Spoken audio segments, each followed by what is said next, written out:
Good morning, ladies and gentlemen. I am so excited today because we are opening up the second season of African Changemakers, this time powered by Absa Bank PLC. And it's a show where we have out of the box conversations with prominent leaders, prominent personalities who are doing things to shape their space in a positive way. And today, I'm excited to have on the show with me a lady who is invested in banking, pensions, administration, fund management, capital markets, and insurance. She has worked for Barclays Bank, as it was then, NAPSA, Lusaka Stock Exchange. Her CV goes on and on and on. This is no other than Madam Beatrice Nkanza. Ma'am, welcome to the show. Thank you.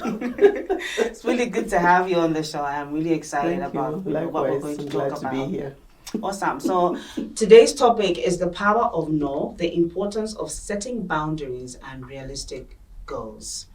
Yeah. So, ma'am, please, I tried to give a little intro, but it would be good to hear in your own words. Please tell us a little bit about A yourself. little bit about myself. Well, like you have alluded to, I'm a female who is a wife, a mother, and again, from your introduction, I've done 30 years plus of corporate work, and now I'm a coach, a teacher, a mentor, but primarily now I'm sharing. So that is my world right now, where I'm sharing and giving back and trying to pass on the baton. So important. And we are talking about boundaries, and obviously, a person with your wealth of experience can speak so much to what that means in the workplace as a leader. So, before we get into that, perhaps you can just tell us in your own words, what are boundaries? What are those? Ooh, boundaries are many things, and both positive and negative. For example, in a positive sense, I would say that objectives, personal objectives, organization objectives, whatever the case may be, those are positive boundaries for the simple reason that you are engaged, you are connected in realizing those goals. So you are actively engaged in a productive way, in a way that you are growing, you are learning, you are expanding your skills, pushing your abilities to achieve something. So that boundary, in my view, would be a positive boundary. And then in a negative sense, there are those boundaries that stop you. A boundary is a stop. It's a stop sign at the road, or it's a boundary wall, like Trump's walls. Yes. It stops people from moving on. It stops you from stretching your imagination because of this impediment that is in front of you. So boundaries are positive and negative. They are physical, or they are mental, or they are emotional, behavioral. So anything that stops you from moving beyond where you are, we could say that is a boundary. You could say the boundary is voluntary, or the boundary is something that you impose on yourself, and so on. So it means many things. We could sit here all day and dissect the subject, but it means many things in different circumstances. But I think it's suffice to remember perhaps that it can be imaginary, it can be physical, it can be positive, or it can be negative. And how do you set realistic goals for yourself? Bearing in mind that there are these boundaries, in those different categories: physical, emotional, mental sometimes. But exactly, how do you overcome some of those boundaries so that you're able to achieve the goals that you have set for yourself? That's a very interesting question, because goals don't exist in isolation, either from the environment in which you exist, or indeed the limitations with respect to attributes, resources, and that kind of thing. So to set realistic goals, you have first to look at yourself. You have to look at the opportunities that you have, the limitations that you have. Of course, a limitation is not a bad thing.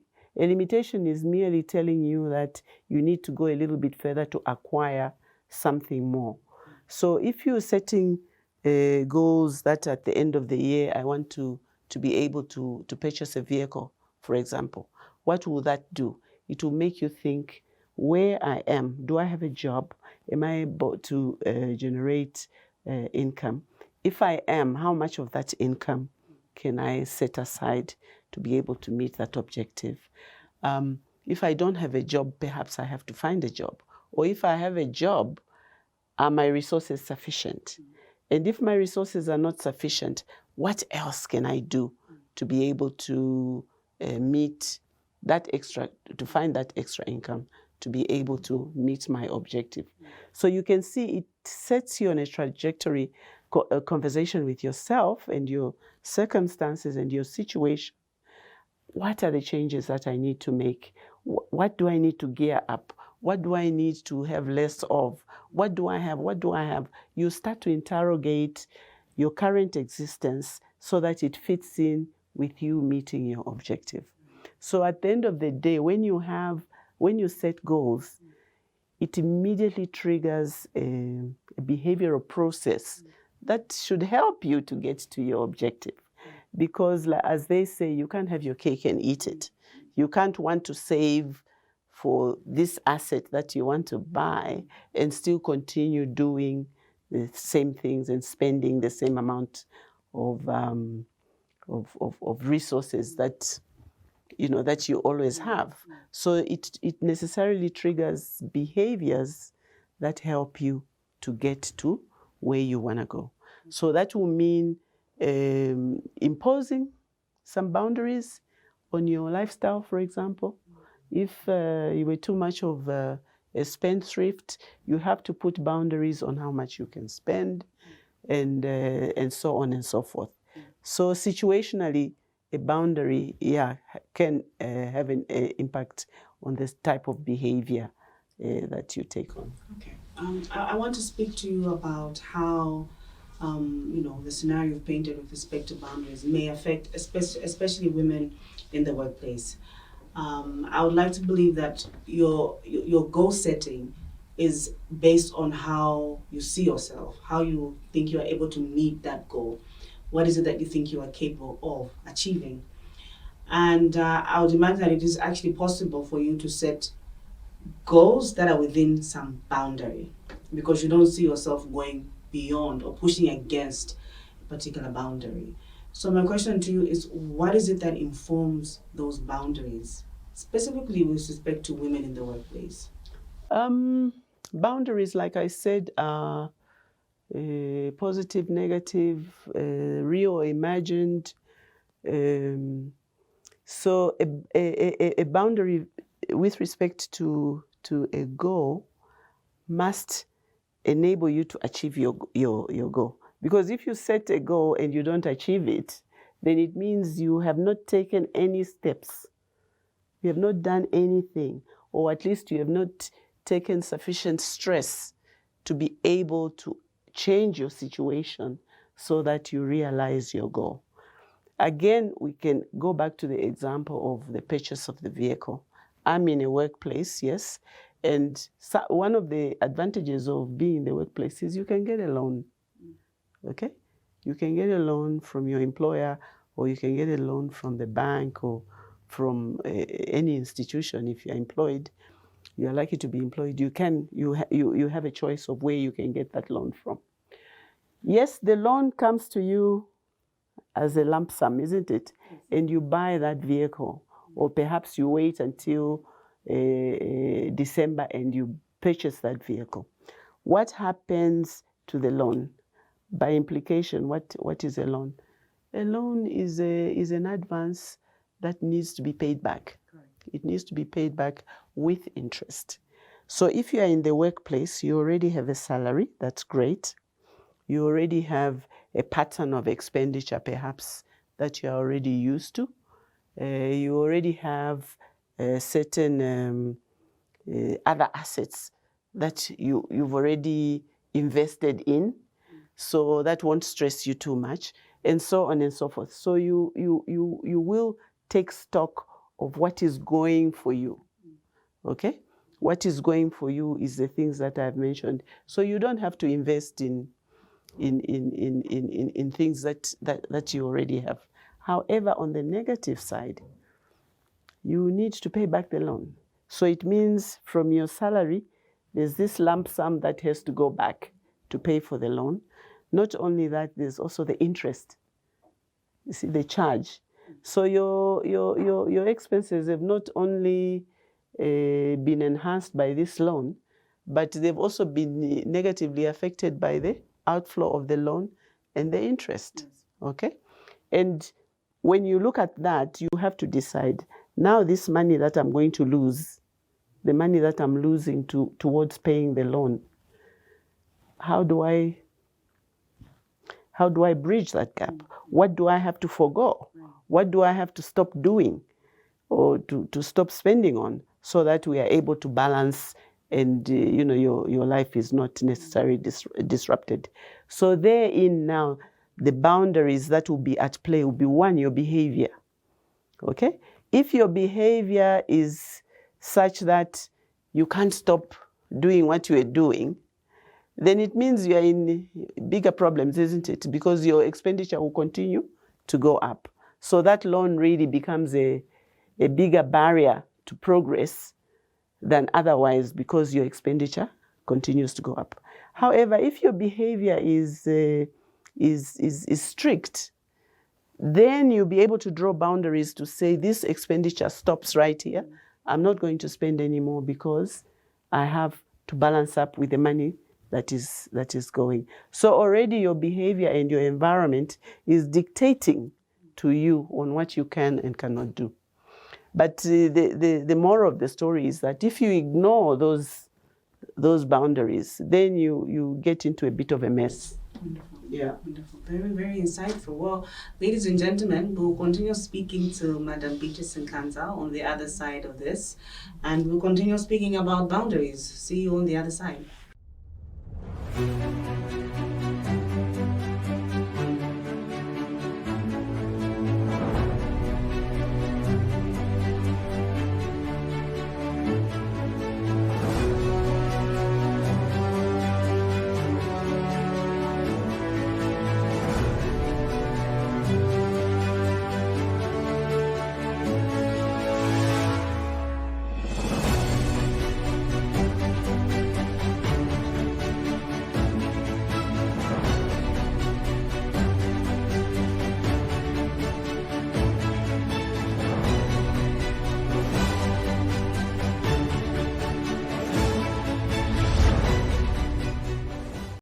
Meet Abby, your 24/7 digital personal banker. Let Abby make payments, buy airtime, and check your balance for you on WhatsApp. Another digital innovation that gets things done. That's Africanacity, that's Absa.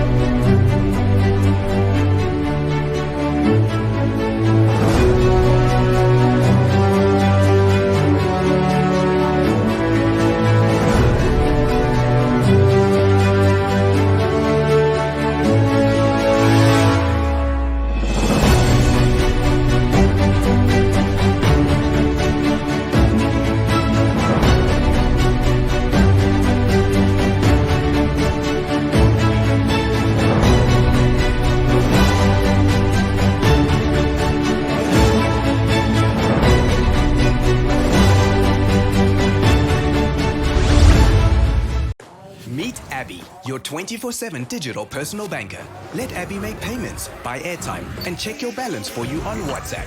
Another digital innovation that gets things done. That's Africanacity, that's Absa.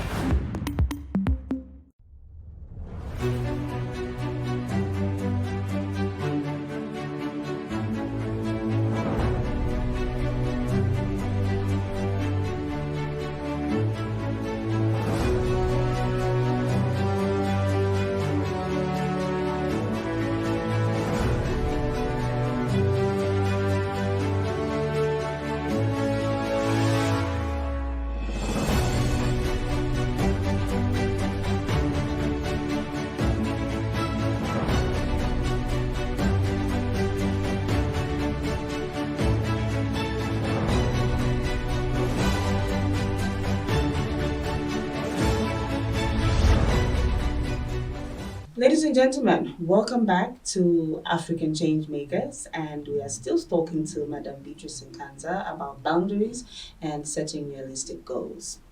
So, ma'am, you have worked in predominantly male-dominated fields, and clearly, ordinarily, in environments where you've operated, you would imagine that for a woman, there would be boundaries. Just tell us how you have managed to navigate that space in your own words, ma'am. Hmm. Yeah, it's a very peculiar space in that a workplace, like any workplace, has rules, and those rules, a lot of the times, are focused on the men. For many years, anyway, up to until recently, the workplace was predominantly male-dominated, and the women, when we arrived, it was like we had been given permission to join the table, as it were. So you find that in most instances, the men would default into male roles, women roles.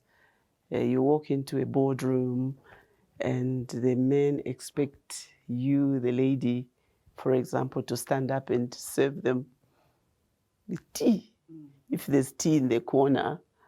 Or sometimes even there are drinks on the table. They expect that you, because you are the lady, you should serve that drink. So it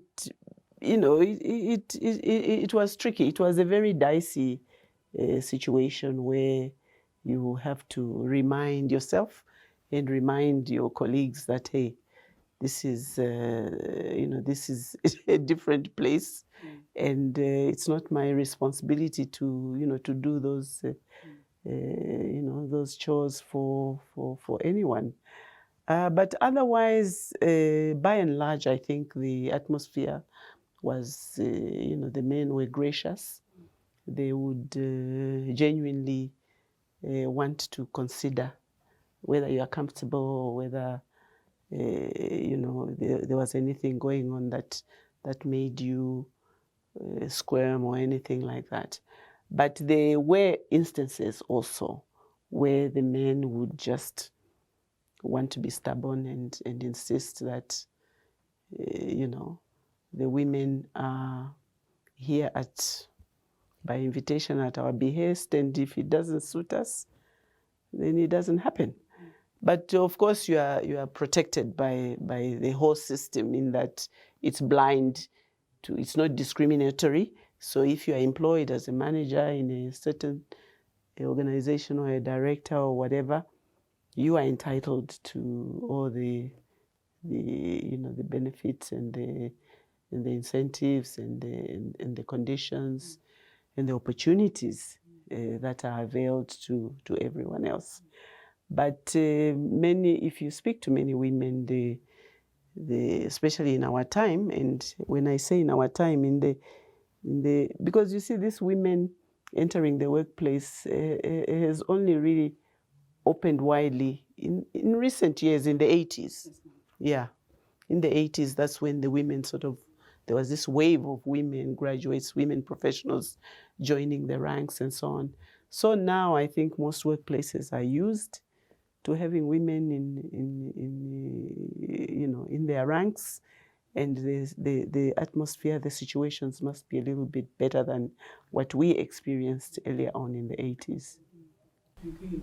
So, what are some of the specific boundaries that you encountered that Yes. maybe you had to push against? Yes. In that respect, there were cultural boundaries, like the example I gave of where people around the table expect you to, deal with the tea issues because you are a woman, even if you are a colleague you are amongst colleagues, but somehow there's that,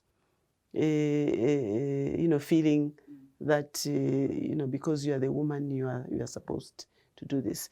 In decision making, also, one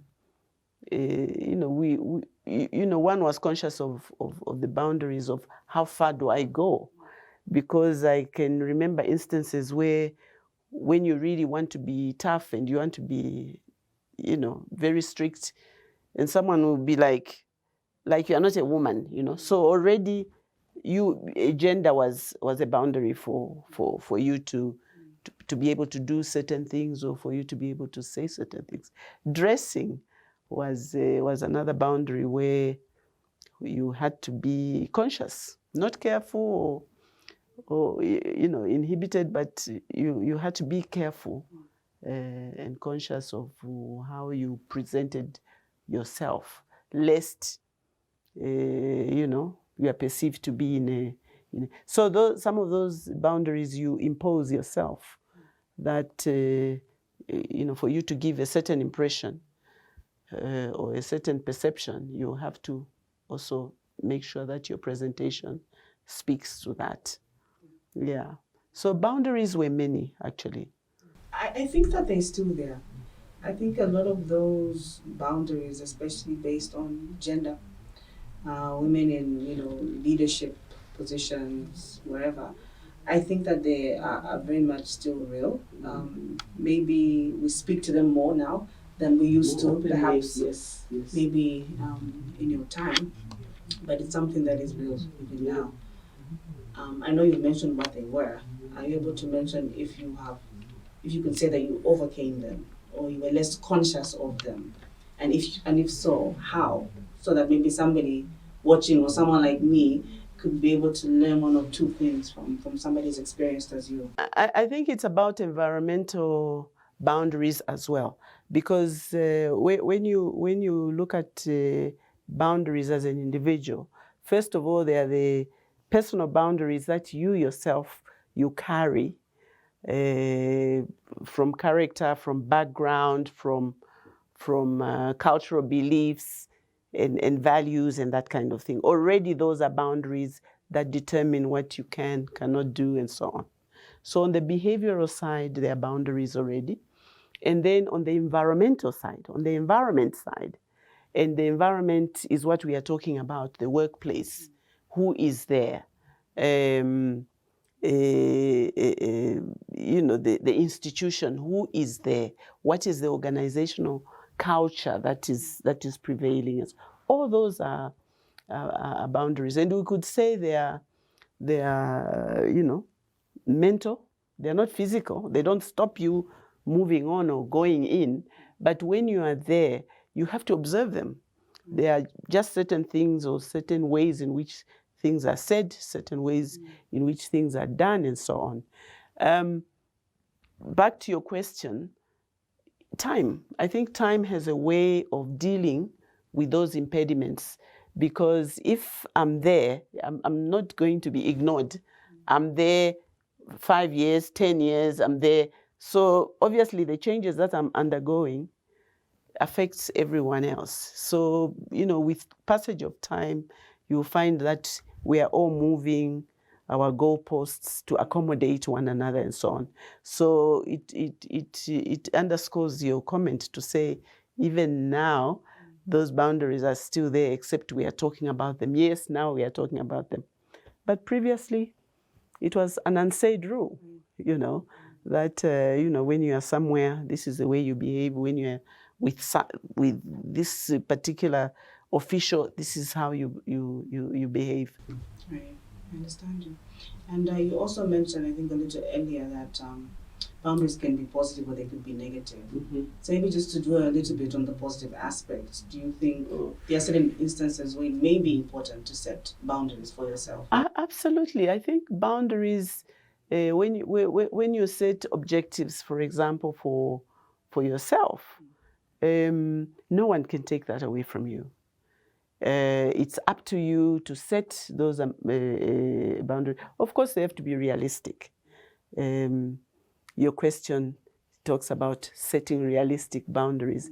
And by that, we are implying that, if I'm 60 years old, for example, I don't know if I could put an objective that I want to go to the moon or something, outlandish like that. But for my grandson, who is 3, wanting to go to outer space is a realistic objective with time. Of course, he won't do that in 10 or 15 years. But obviously, if he held on to that dream, in a number of years, perhaps it could happen. So boundaries can be positive in that they set you on a trajectory of activities and choices and adjustments that will get you there, that will help you to grow. If you want to do whatever it is that you want to do, it means you have to prepare. It means you have to adjust the behavior so that you are able to invest in yourself. It will also require that you find the time, because all those are prices that you have to pay to be able to reach your objective. It's not a magical trip from 1 to 0, but it's a process of adjustment in behavior, in circumstances, in building of assets, in zigzagging around your environment until you get to where you want to go. Sometimes, again, you can set 5 years or 10 years, and you find that in 10 years you haven't quite reached there, but you've amassed so much else that enables you to do even other things that perhaps you did not think about. Mm-hmm. So in a sense, that is the positivity of it all, because it triggers you into actions that help you to build yourself up, to acquire resources, knowledge, to be more broad-minded and bring other factors in that help you to be an even bigger person. Mm-hmm. So by the time you arrive at your objective, you've really won. Amazing, amazing. And I know I'm probably not the only one thinking to myself, how can I navigate this terrain and like the way you have done it, what advice would you give maybe people, specifically maybe even women who are watching you right now and thinking, I want to do what she has done or something similar to what she has done? What advice would you give them? Well, the difficulty of that is that there are not two journeys that are the same. However, if you set an objective, wherever you are standing, and you set yourself an objective, and you start on that journey, then you can be sure that you arrive where you want to be, and enjoy the fruits, as it were. From my own perspective, I didn't promise myself that I was going to be what I have become. I think a lot happened in the journey, in the choices and the boundaries and the behaviors and the environmental assessments that I was able to do as I went along. When I left school with a degree in economics, the world was open. I could have done anything. I could have worked in industry. Those days, there were many industries that were open for graduate employment. There were banks, there were parastatals, there was government itself. There were entrepreneurship, not so much. So going into one tunnel, into the banking tunnel, it opened up so many other opportunities, because in the bank you learn all sorts of things. You learn accounting, the accounting bit, the finance bit, customer services, loans, investments, securities, all those things. And by the time you've done, like I did, 10 years of banking, by the time I was leaving the bank, I sort of had an idea of what else I wanted to do. And I thought investing in pensions management was interesting. And that's where I ended up, doing pensions and investment and all those things. And I did that also for a couple of years. And I realized maybe if I did this, I'd enjoy my work even more. So from fund management, I ended up going to do securities, running the stock exchange and so on. And there again, it opens up so many other doors and opportunities for you. So I kept going, and because I didn't stop, I didn't have any barriers that really stopped me in my tracks. I just got spurred on and on and on until I ended up, I was chairing an insurance company and learning what insurance is all about. But you'll find that everything else that you've learned comes to yeah. It forms part of your repertoire of knowledge and tools and skills that you use to be able to make decisions and run those institutions. So learning and loving what you learn and not forgetting and building up on what you have learned, you will find that doors don't close. Doors just keep opening, and you find that each door that opens, there's something there for you to do that you enjoy and to which you can contribute. Amazing. Yeah. Ma'am, I think we could have sat here and really just talked the whole day. But unfortunately, time is not with us. No, time is a boundary, isn't it? Exactly. In this instance, that's very relevant.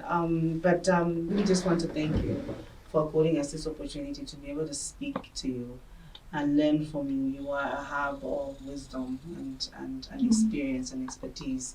And we're really grateful that you afforded us this opportunity to speak to you this morning. Yeah, so ladies and gentlemen, there you have it. Learn. Love what you are learning. You know, life is a process of continuous learning and evolving.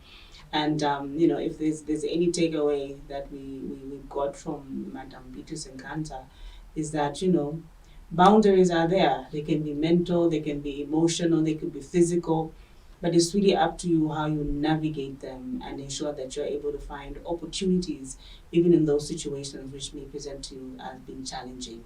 So join us next week as we speak to another prominent personality on African Changemakers. Have a good day.